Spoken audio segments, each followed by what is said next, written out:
Hey there, everybody. It's Video Psych here.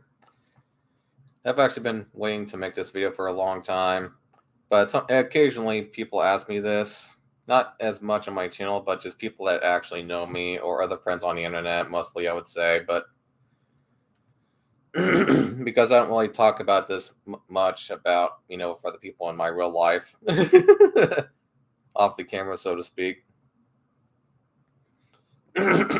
Excuse me. By the way, I'm a bit sick. And I'm not sure if you can tell my I mean, you can probably tell now, but sorry for the sickness. But yeah, that almost got in the way of making this video. So, bottom line, real dolls are expensive.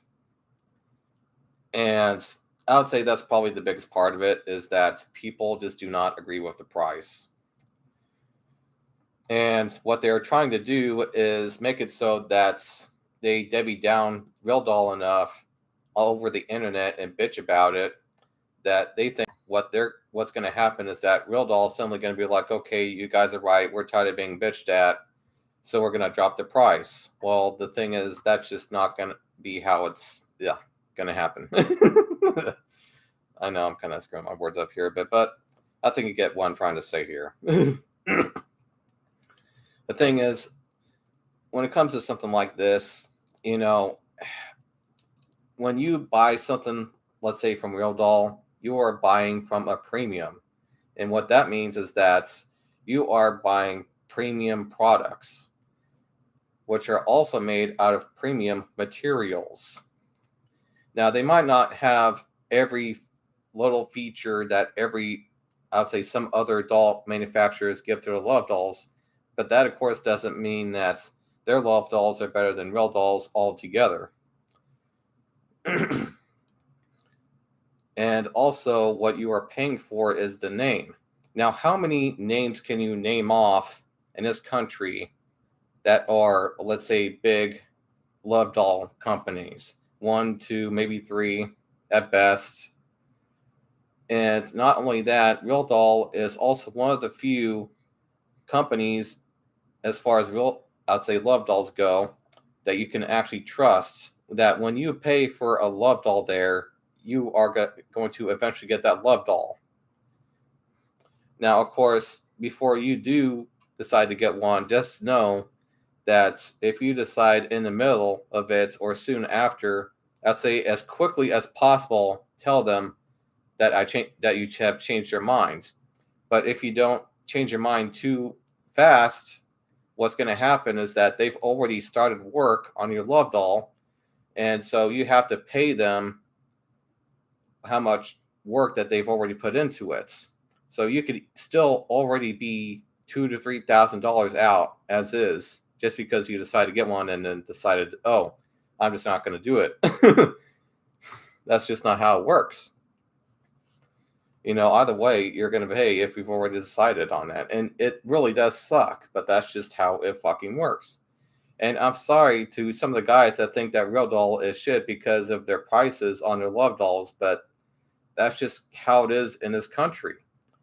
Again, how many big love doll manufacturers can you name off on the top of your head in this country? Not really that many. It is literally the only or one of the few high-end love doll manufacturers in the US, and which is part of the reason why they're in such high demand. And that's another thing that you're also paying for, is that these materials in this country and this product are in this much high demand. And so that also jacks up the price. And I do not make the rules. There are some people bitching at me trying to, let's say, I would say, kind of defend Realdoll. I'm not necessarily defending them. I'm just being honest about how it works in this country, how it works in your own country.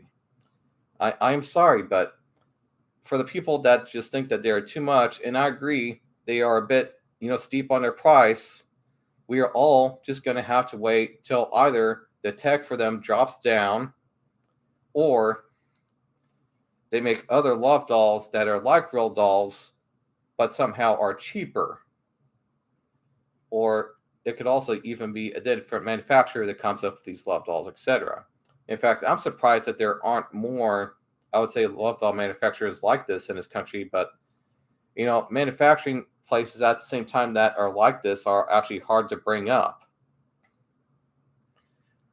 so to speak. I mean, especially to the extent that Realdoll has it. There's even another company that the creator of Realdoll even tried bringing up. He actually tried bringing up another love doll manufacturer. I can't think of the name right now, but he was trying to bring that one up too, but he wasn't able to do it. And so he ended up bringing some of that stock over to Realdoll, some of his better love dolls, and ended up having to drop the rest of the stock.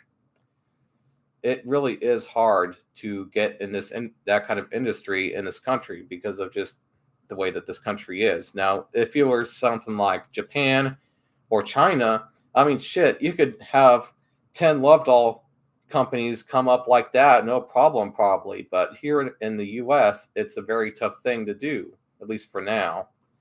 Maybe 30 years from now, maybe it won't be so tough, but for now, it's a tough deal.